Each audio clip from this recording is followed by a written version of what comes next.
আৰু গোটেই নৰ্থ ইষ্টত বাহিৰৰ পৰা 1 কোটি কণী আহে। অসমীয়া হিচাপে অসমীয়া জাতি হিচাপে কেৱল আমি স্বাভিমান আৰু ৰাজপথৰ আন্দোলনত জীয়াই থাকিলে নহ'ব, আমি জীয়াই থাকিব লাগিব কৰ্ম সংস্কৃতিক লৈ। যদি আমি অসমীয়া হিচাপে বা অসমীয়া যুৱক হিচাপে অসমীয়া মানুহ হিচাপে যদি আমাৰ কৰ্ম সংস্কৃতি নাথাকে, তেতিয়াহ'লে আমি এদিন বিশ্ব দৰবাৰত এটা অকমান্য আৰু এলেহুৱা জাতি বুলি পৰিণত হ'ম। আমি এনে এজন ব্যক্তিৰ লগত যিজন 60 ঊৰ্ধৰ ব্যক্তি, যিটো সময়ত যুৱ প্ৰজন্মই কাম কৰি ৰাইজক আদৰ্শ দেখাব লাগে, সেইটো সময়ত 60 ঊৰ্ধৰ এজন ব্যক্তিয়ে প্ৰতিষ্ঠা কৰিছে এই ধৰণৰ এখন ব্ৰাউন কণী প্ৰকল্প। নমস্কাৰ, মই প্ৰাঞ্জলে আপোনালোকক স্বাগতম জনাইছোঁ মোৰ টিফুকপৰীয়া ইউটিউব চেনেলৰ যাত্ৰা জীৱনৰ অনুষ্ঠানলৈ। ফাৰ্মখন আপোনালোকক আমি দেখাইছোঁ, এইখন গোটেইখিনি দেখাইছোঁ। এইখিনি হোৱাইট লেয়াৰ আছে, মোৰ দুইফালে আছে, একদম সুন্দৰ পৰিষ্কাৰ পৰিচ্ছন্ন ফাৰ্ম হয়, হোৱাইট লেয়াৰ হয়। আমি যিটো আমাৰ মানে ফাৰ্মৰ যিটো বগা কণী আমি বজাৰৰ পৰা মানে আমি আনো বা যিটো উৎপাদিত হয়, এই বগা কণীৰ পৰা যিখিনি মুৰ্গী, এইখিনি আচলতে এনেকুৱা ধৰণৰ হয়। আৰু গোটেই ছিষ্টেমটো আপোনালোকক দেখাই দিছোঁ, কি ধৰণে মানে মুৰ্গীবিলাক ৰখা হৈছে বা কি ধৰণে ইয়াতে কণী পাৰিব বা কি ধৰণে দানা খায়। কণীটো আচলতে ইয়াতে পাৰে, ইয়াৰ পৰা কণীটো কালেক্ট হৈ এই জালনাটোৰ ভিতৰত হয়। পূৰা এনেকৈ দেখাই দিছোঁ আমি ছিষ্টেমটো।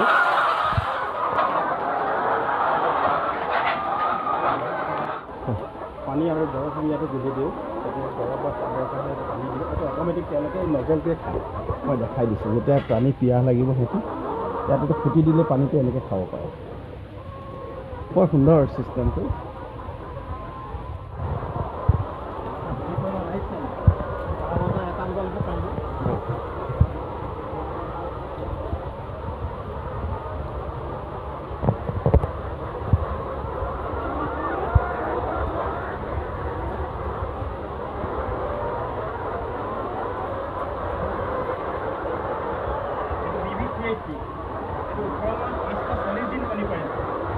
এইটো লেয়াৰ দেখিছে, এই লেয়াৰটো আমি কণী দেখাম। এয়া চাওক, ইয়াত কণী পাৰিছে, এইবিলাক কণীবিলাক এনেকৈ হয়। এইটো ব্ৰাউন কণী হয়, আমি যিটো একচুৱেলি কণী ব্ৰাউন কণী যিটো বজাৰত এতিয়া উপলব্ধ হৈছে। আৰু সম্পূৰ্ণ 18 মাহ কণী পাৰে এই লেয়াৰবিলাকে। এইবিলাক চব কণী পাৰিছে এনেকৈ, এইবিলাক চব এনেকৈ কণীবিলাক ইয়াতে আহি যায়। আৰু এইটো চব, এইটো পানীটো কেনেকৈ দিয়া হয় দেখাই দিছোঁ। এইটো দেখিছে এইটো পানী এনেকৈ আহি যাব। পূৰা ছিষ্টেম কৰা আছে, মানে যিখিনি লেয়াৰ মানে বহুত হায়েষ্ট কণী পাৰিব ইহঁতি। আমি দেখাই দিছোঁ, এইবিলাক কণী পাৰি আছে এনেকৈ, এইবিলাক কণী। আৰু ইয়াতে এনেকৈ দানাটো দিয়া হয়, দানাটো ঢালি দিয়া হয়। আৰু এনেকৈ এই জালনাটোৱেদি সিহঁতি ঠোঁটটো উলিয়াই কণী খায়। আৰু এইবিলাক চব কণীবিলাক আহি এনেকৈ ইয়াতে ৰখি গৈছে। আৰু এইফালেও দেখাই দিছোঁ আমি কণীবিলাক আচলতে চব। আৰু ইয়াৰ পৰাই এই ধৰণে কণীবিলাক আমি কালেক্ট কৰিব পাৰিম, এই ধৰণে কণীবিলাক সংগ্ৰহ কৰা হ'ব। এই যিটো বেটছ আপোনাৰ আছে, মানে এই লেয়াৰটো আচলতে কি বুলি কোৱা হয়? এইটো লেয়াৰ BV380। আৰু সিহঁতিতো 18 মাহ কণী পাৰে ন? 18 মাহ কণী পাৰিব। আৰু সেইটো 6 মাহৰ পৰা 5 মাহৰ পৰা পাৰিবলৈ আৰম্ভ কৰে। 5 মাহৰ পৰা কণী পৰা আৰম্ভ হয়, আৰু 6 মাহ হ'লেহে সিহঁতৰ পূৰা আহে আৰু।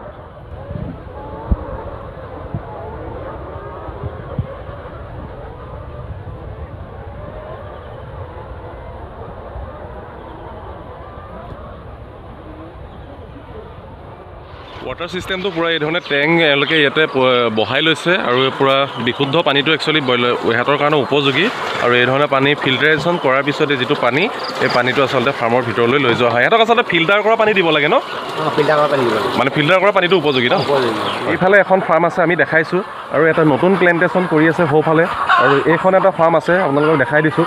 এইটো এটা ফাৰ্ম আছে, মানে ইয়াতে বিভিন্ন ভেৰাইটিজ, মানে এটা বগা যিটো লেয়াৰ বা যিটো আপোনাৰ ব্ৰাউন, এই গোটেইখিনি ৰাখিছে। এইবিলাক হ'ল গঁৰাল, যিবিলাক গঁৰালত মুৰ্গীটো ৰখা হ'ব। আৰু মুৰ্গী আহি আছে এই ফাৰ্মত, সেইবাবে বহুত গঁৰাল ইয়াত ষ্টক কৰি ৰখা হৈছে।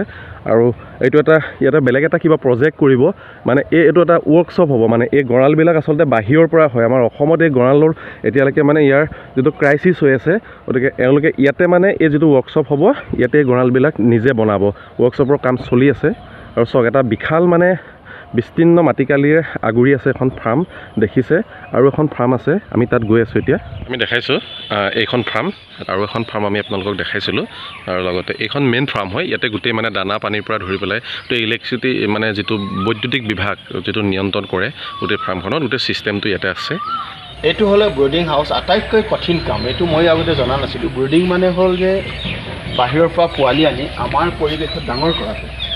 ইয়াক পহিলা এদিনীয়া পোৱালি আনি আমি এতিয়া 90 দিনীয়া কৰিছোঁ। এইবোৰ 90 দিনীয়া কৰি ভেকচিনেশ্যন আমাৰ জলবায়ুৰ লগত খাপ খোৱাকৈ ডাঙৰ দীঘল কৰি আমি প্ৰতিটো পৰিয়ালত 100জনীকৈ এইবিলাক পোৱালি আমি দি আছোঁ আৰু আমাৰ তেনেদৰে আমি ডাঙৰ কৰা আমাৰ এতিয়ালৈকে 450খন ফাৰ্ম হৈ গ'ল আৰু এইটো আটাইতকৈ জটিল কাম যদি ফাৰ্মাৰ্চৰ ঘৰত সৰুতে পোৱালিতে দিয়া হয় তেওঁলোকে ডাঙৰ দীঘল কৰিব নোৱাৰে সেনে আমি ডাঙৰ কৰি আমাৰ যিখিনি ৰিস্ক জটিল সময় তেওঁলোকক ভেকচিনেশ্যন কৰা আমাৰ পৰিৱেশৰ লগত খাপ খোৱা তোমালোকে দেখিছা যেতিয়া আমি ইয়াত লাইট দিয়া নাই ইয়াত কোনো বেৰা দিয়া নাই এটা আমাৰ জলবায়ুৰ লগত খাপ খোৱাকৈ ডাঙৰ দীঘল কৰি দিছে সেইকাৰণে ফাৰ্মাৰ্চৰ ঘৰত এইখিনি অলপ যত্ন ল'লে তেওঁলোকে এইখিনিৰ পৰা উৎপাদন পাব পাৰে আমি 22,000 মুৰ্গী ডাঙৰ কৰিব পাৰোঁ ব্ৰিডিং হাউচটো আমাৰ কেপাচিটি হ'ল 22,000 এট এ টাইম 22,000 মুৰ্গী আমি ডাঙৰ কৰিব পাৰোঁ এতিয়া ইয়াত আমাৰ প্ৰায় ৰেডি হৈ আছে 7,000 আমি দি আছোঁ 3,000 ইতিমধ্যে দিলোঁ মুৰ্গীৰ পোৱালিবিলাক এই ধৰণে ৰাখিবৰ বাবে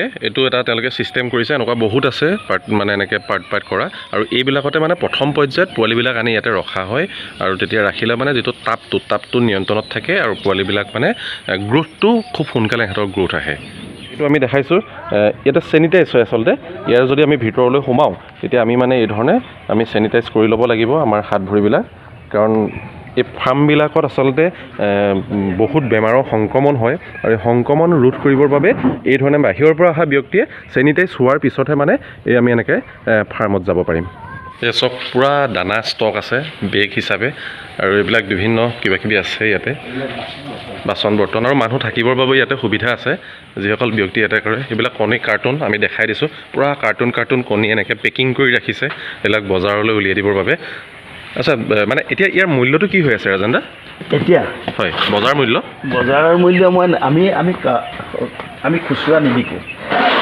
আমি হেৰি বিকোঁ ধৰা সেইটো আমি এতিয়া 1350 টকাকৈ বিকিছোঁ কাৰ্টুন আৰু এইফালে যিবিলাক মানে মুৰ্গীখিনিৰ যিখিনি মেডিচিন বা ভিটামিন যিখিনি ব্যৱহাৰ হয় মানে গোটেই ছিষ্টেমটো এই ধৰণে ৰাখিছে মানে এনেকৈ সোমায়েই মুখতে পোৱাকৈ ৰাখিছে ডিপ ফ্ৰিজ ৰাখিছে ফ্ৰিজটো দৰকাৰ হয় ইয়াতে এইটো মানে কণীৰ কাৰণে বা মাংসৰ কাৰণে প্ৰয়োজন হৈ যাব আৰু এইফালে চাওক এইটো পূৰা যিটো ইলেক্ট্ৰিচিটি ব্যৱস্থা পূৰা ছিষ্টেম কৰা আছে মানে পূৰা জেন চেট বহোৱা আছে ডিজি বহোৱা আছে এইটো ইফালে এটা অফিচ ঘৰ এটা খুব আমাৰ মানে বাঁহেৰে মানে আমাৰ থলুৱাভাৱে নিৰ্মাণ কৰি থৈছে খুব আটক ধুনীয়াকৈ আৰু এইবিলাক গাড়ীবিলাক যে দেখিছে এইবোৰ চব এতিয়া কণী যাব ইয়াৰ মানে পোৱালিবিলাক যাব ইয়াৰ গাড়ী লাগি আছে পূৰা ফেক্টৰী মানে ভৰপূৰ হৈ আছে দেখিছে এইবিলাক আৰু এওঁলোকে যিটো মানে এওঁলোকৰ যিটো জাজি ভেলীৰ ফাৰ্মৰ মুখ্য উদ্দেশ্য হ'ল যে গ্ৰাম্য অৰ্থনীতি সবলীকৰণ আৰু আত্মসংস্থাপন অৰ্থাৎ মানে আমাৰ অসমত এতিয়া এনেকুৱা এটা ছিটুৱেশ্যন হৈ গৈছে যে অৰ্থনীতিটো মানে যদিও আমাৰ দৃষ্টিত টনকিয়াল যেন লাগে কিন্তু আমাৰ অসমৰ অৰ্থনীতি কিন্তু বিশেষ টনকিয়াল নহয় কাৰণ আমি অসমীয়া মানুহে এতিয়া কেৱল স্বাভিমান আৰু ৰাজপথৰ শ্লোগানত মানে জীয়াই থকাৰ কথা চিন্তা কৰিলে নহ'ব আমি কৰ্মমুখী হ'ব লাগিব আৰু সেই কৰ্মমুখীৰ এক মানে উৎকৃষ্ট নিদৰ্শন হ'ল এই জাজি ভেলী যি সমবায় সমিতি দাদা নমস্কাৰ নমস্কাৰ মহা হয় মানে মহা বহিলোঁ এতিয়া হ'ল কি আমি এটা ব্ৰিটিছ কোম্পানীত মই কাম কৰিছিলোঁ পহিলা কলেজত ল'ৰা পঢ়ালোঁ ব্ৰিটিছ কোম্পানীত কাম কৰিলোঁ কাম কৰাৰ পাছত মই দেখিলোঁ যে আমাৰ মানুহবোৰ মানে অসহায় হৈছে নিজৰ সম্পদটো চিনি পোৱা নাই সেয়ে ভাবিলোঁ যে মই আমি জৈৱিক কোম্পানী গঠন কৰিলোঁ AGR organic food private limited বুলি য'ত আমাৰ বস্তু বিদেশত পঠাবৰ কাৰণে আমি এটা প্ৰস্তুতি চলালোঁ তাৰপাছত আমি ৰঙা চাউল ব্লেক ৰাইচ ৰেড ৰাইচ আমাৰ অৰ্গেনিক গ্ৰীণ টি এইখিনি আমি কাম কৰিছিলোঁ তাৰপাছত তাৰ লগতে আমি এটা ঠিক কৰিলোঁ যে আমি আমাৰ দেশলৈ 35 লাখ কণী বাহিৰৰ পৰা প্ৰতিদিনে আহে আৰু গোটেই নৰ্থ ইষ্টত বাহিৰৰ পৰা 1 কোটি কণী আহে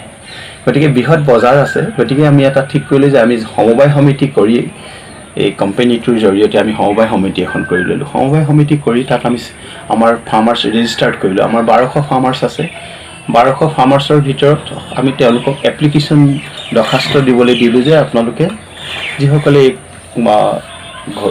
মানে এই প্ৰজেক্টত জড়িত হ'ব তেওঁলোকক আমি ষ্টেট বেংকৰ যোগেদি আমি কথা পাতিলোঁ ষ্টেট বেংকৰ আমি ৰিজনেল অফিচৰ লগত এগ্ৰিমেণ্ট কৰিলোঁ যে আমাৰ ফাৰ্মাৰ্ছক আমি গ্ৰাণ্টাৰ হ'ম আৰু গোটেই পইচাটো জাজি ভেলী কোঅপাৰেটিভ ছ'চাইটিয়ে এইটো মনিটৰিং কৰিব যেনেকৈ আমি তেওঁলোকক লোনটোৰ কাৰণে আমি গ্ৰাণ্টাৰ হ'লোঁ লোন দিয়ালোঁ লোনটো দিয়া 1,60,000 টকাৰ এটা লোন পহিলা 1,10,000 আমি লওঁ তাৰপাছত তেওঁলোকক ঘৰ বনাই দিয়া হয় গঁৰাল দিয়া হয় মুৰ্গী দিয়া হয় ট্ৰেইনিং দিয়া হয় ফিডটো দিয়া হয় গোটেই টোটেল চলিউশ্যনটো দিয়াৰ পাছত তেওঁলোকৰ যিটো কণী আহে কণী অহালৈকে আমাৰ 6-7 মাহ আমি সেইটো ফাইনেন্স হয়। তাৰপাছত কণী অহাৰ পাছৰ পৰা সেইটোৱে আমাৰ প্ৰচেছটো চলি থাকে যে কণী অহাৰ পাছত সেই পইচাটো কি হয়, এইখিনি পইচা আমাৰ ফিডলৈ যায়, অলপ পইচা আমাৰ বেংকত আমি ৰিপে'মেণ্ট কৰোঁ, বেংকৰ ইণ্টাৰেষ্ট আৰু EMI পে'মেণ্ট কৰোঁ, এটা ফাৰ্মাৰ্ছজনে পায়। এইটোৱে আমাৰ প্ৰচেছ। আৰু এইটোত আমি ইতিমধ্যে 45,000 মুৰ্গী আমি বিভিন্ন ফাৰ্মাৰ্ছৰ ঘৰত দিছোঁ। আৰু আমি চেণ্ট্ৰেলিও আমাৰ পৰীক্ষামূলকভাৱে 2-3খন ফাৰ্ম পাতিছোঁ। আমি কৰিবৰ কাৰণে যিটো আমাৰ জ্ঞান লাগে সেইটো খুব টান। আৰু আমি এটা উন্নত জাতৰ ভেৰাইটিজৰ মুৰ্গী কৰিছোঁ, যেনেকৈ সদায় আমাৰ মুৰ্গী পুহিয়ে আছে 3000 বছৰ বা হাজাৰ বছৰ হাঁহ কুকুৰা পুহি আছে। কিন্তু আজি বিজ্ঞানৰ যুগত যিটো মুৰ্গী BV300 বা BV380 85% আমি তাৰ আউটটাৰ্ণ পাব পাৰোঁ, তেতিয়াহ'লে প্ৰজেক্টটো খুব কমাৰ্চিয়েলি ভায়েবল হয়। সেইটোৱে মূল কথা। কিন্তু আমাৰ বহুত জটিলতা আছে, যেনেকৈ আমাৰ গঁৰাল বনোৱা মানুহ নাই, আমি তামিলনাডুৰ পৰা আনিব লাগিছে। পোৱালি আমাৰ অসমত BV380 বা 380 কোনো ইয়াত নকৰে। 1200 কৃষক পৰিয়ালক সাঙুৰি লৈছে, মানে ইয়াতে আপোনালোকৰ কিছুমান ইয়াতে দিছে কেনেকৈ সাঙুৰি লৈছে কি কথা। আৰু এই যিটো 1200 কৃষক পৰিয়াল, মানে আল্টিমেট আপোনালোকৰ 1200খন ফাৰ্ম আছে আপোনালোকৰ আণ্ডাৰত? এতিয়া 1200খন ফাৰ্ম টাৰ্গেট আছে। আমি এতিয়ালৈকে 450খন পাতিব পাৰিছোঁ। এতিয়া আমি আৰু আনাদাৰ 400 1-2 মাহৰ ভিতৰত পাতিম। হয়, আৰু আমি দেখাইছোঁ কেনেকৈ তেওঁলোকে কৰিছে, একত্ৰিত হৈ মানে আত্মনিয়োগ আৰু আত্মনিৰ্ভৰশীলতাৰ যিটো সেইটো ভেটি কৰিবলৈ লৈছে, মানে ভেটি প্ৰতিষ্ঠা কৰিছে। গোটেইখিনি কি ধৰণে কৰিব পাৰি, কণী ক'ৰ পৰা আহিব, উন্নত জাতৰ কুকুৰা কি আছে, আত্মনিৰ্ভৰশীল, উৎপাদনমুখী, উদ্যোগমুখী কি ধৰণে কৰিব, গোটেই মানে এটা পাৰফেক্ট ছিষ্টেম হ'ল আপোনাৰ জাজি ভেলী সমবায় সমিতি লিমিটেড। আমি দেখাইছোঁ ইয়াতে এইটো যিটো ব্ৰাউন কণী, আমি যিটো ব্ৰাউন কণীৰ কথা কৈ আছোঁ, এইটো আচলতে সুৰক্ষিত, সতেজ আৰু সুস্বাদ্য। আৰু এইটো মানে এই ধৰণে বজাৰত উৎপাদন হৈছে। আৰু ই প্ৰায় মানে আমাৰ শিৱসাগৰ, যোৰহাট, ডিব্ৰুগড়কে ধৰি ইয়াৰ যিকেইখন দাঁতিকাষৰীয়া জিলা আছে সকলো সাঙুৰি বজাৰ মানে দখল কৰিবলৈ সক্ষম হৈছে। আৰু একেবাৰে শেষত মানে ৰাজেন দাই একাপ লাল চাহ আৰু এয়া দেখিছে জাহাজী কল, ঘৰুৱা কল ন? ঘৰুৱা কল। চাওক মানুহজন মানে কিমান কৰ্ম উদ্যোগী মানুহ, নিজৰ ঘৰতে এইধৰণে কল কৰিছে। এতিয়া এনেকুৱা ধৰণৰ মানে ঘৰুৱা জাহাজী কল পাবলেই দিগদাৰ হৈছে, আজি পাইছোঁ যেতিয়া খাই দিওঁ আৰু। বন্ধুসকল, আজি আপোনালোকক ৰাজেন দাৰ গোটেই প্ৰজেক্টটো দেখালোঁ, কেনেকুৱা পালে আৰু কি কথা কমেণ্ট বক্সত কমেণ্ট কৰিব, লাইক কৰিব। আৰু যিসকলে এইটো প্ৰজেক্ট কৰিম বুলি ভাবিছে, মই ডেছক্ৰিপশ্যনত ৰাজেন দাৰ নাম্বাৰ দিম, এখেতৰ লগত কণ্টেক্ট কৰি পেলাই এনেকুৱা ধৰণৰ এটা প্ৰজেক্ট কৰি আমি নিজেও উপকৃত হ'ব পাৰিম, আন 10টা পৰিয়ালকো আমি উপকৃত হ'ব পাৰিম। আৰু এতিয়ালৈ আমি ৰাজেন দা সুন্দৰ, থেংক ইউ। ভাল লাগিলে তোমাৰ অহাৰ কাৰণে, তোমালোকে নতুন জেনেৰেশ্যনৰ কাৰণে এইটো কাম আমি কৰিছোঁ। তোমালোকে আগবঢ়াই দিবা।